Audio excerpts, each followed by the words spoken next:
हरे कृष्णा, मैं गौरांगी कृष्णदासी आज अपनी एक छोटी सी स्टोरी फिर से लेके आई हूँ। आज फिर से भक्त की ही स्टोरी है, जो कृष्णा भक्त हैं। स्टोरी कुछ इस प्रकार से है कि एक गांव में 4 भाई रहा करते थे। उसमें जो पहला भाई था, वो काफ़ी स्वार्थी और मतलबी था, जो बड़ा भाई था। बाकी जो 3 थे, वो कृष्णा भक्त थे, अपने माता-पिता की तरह थे।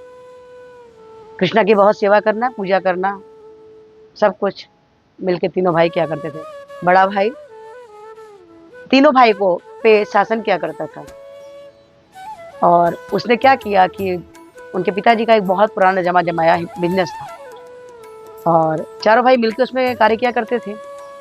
जब उसमें बहुत सारा मुनाफ़ा हुआ, बहुत सारे पैसे आने लग गए, तो बड़ा भाई इतना चालाक था कि वो उसमें से पैसा चोरी करने लग गया।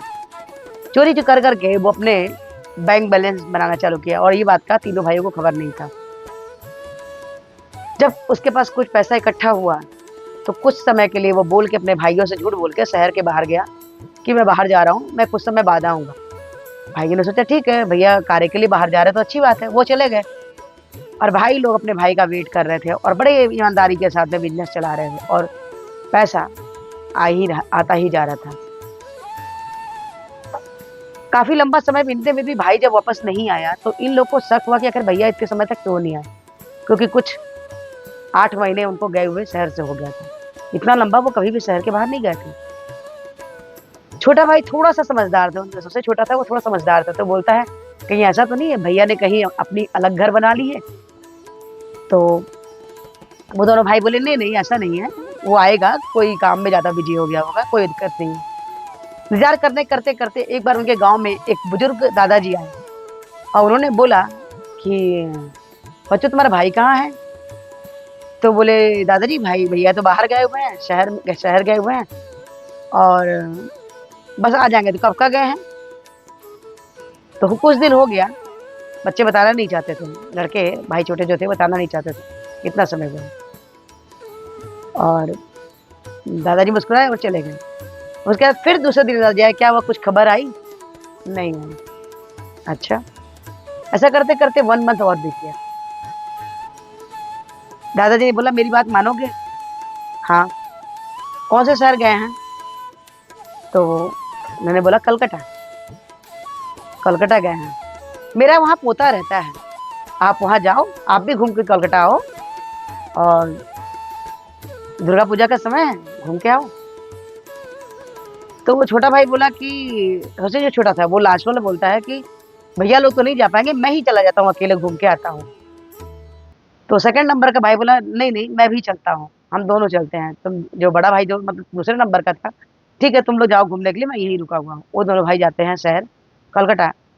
वहाँ जब वो दुर्गा पंडाल में दुर्गा देखने जाते हैं, वो दादाजी के पोते के साथ में, तो वहाँ उनकी मुलाकात अपने बड़े भाई से होती है और वो देखते हैं कि बड़े शानदार कपड़े पहन के एक बहुत खूबसूरत वाइफ़ की मतलब उनके संग में एक लेडीज़ थी। तो वो सोचे कि कौन है? तो जो उनका दादाजी का पोता था, वो बोलता है, "ये तो इनकी मिसेज़ है।" "अच्छा, भैया ने शादी कर ली, बताई भी नहीं?" "खैर पसंद आ गई होगी, कर ली, कोई बात नहीं है।" अब वो दोनों भाई चुपचाप शांति से अपने गाँव वापस आ गए और उन्होंने अपने भाई को ये नहीं बताया कि मैं आपको जान गया हूँ कि आपकी शादी हो गई है।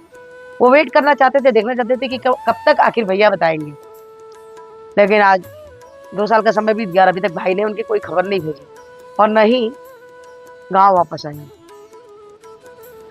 ये बात वो अपने बड़े भाई को भी नहीं बताया था, जो सेकंड नंबर का भाई वहाँ था, उसको भी नहीं बताया था कि भैया को उन्होंने कोलकाता में देखा था। और अब अचानक एक दिन उनका गाँव भाई आता है, तो सब मिलके बड़े खुश हो जाते हैं। वो दोनों छोटे भाई तो जानते थे, पर फिर भी मिलके खुश होते जैसे उनको कुछ भी मालूम नहीं था शहर के विषय में। और फिर पैसे चुरा-चुरा के उन्होंने काफ़ी पैसे बना लिए थे, घर बना लिया। बड़ा खूबसूरत सा उनको एक बेटा हुआ। बेटे को लेके आए गाँव में मिलाने के लिए अपने भाइयों से कि मेरी शादी हो गई थी, ये मेरा बेटा है। दोनों भाई तीनों भाई देख के बड़े खुश हुए कि अच्छी बात है, भाभी भी इतनी सुंदर, भतीजा भी इतना प्यारा। और अब वो भाई ने बताया कि मैं वहाँ पे बिजनेस चालू कर दिया था, बिजनेस काफ़ी अच्छा हुआ। यहाँ से मिलने आया था भाइयों से, और अब क्या हुआ कि यहाँ आने के बाद यहाँ इन लोगों से मिल के इन लोगों को थोड़ा बहुत मदद किया और फिर से वापस शहर चला गया। शहर जाने के बाद ही उसके बेटे की तबीयत बहुत बहुत बहुत ज़्यादा बिगड़ गई, और जिसके लिए उसने धन चुराया था वो बच्चा इतना बीमार हुआ कि वो नहीं रहा। वो धन जो भाइयों का हिस्सा मार के उसने रखा था, वो बच्चा उसका नहीं रहा।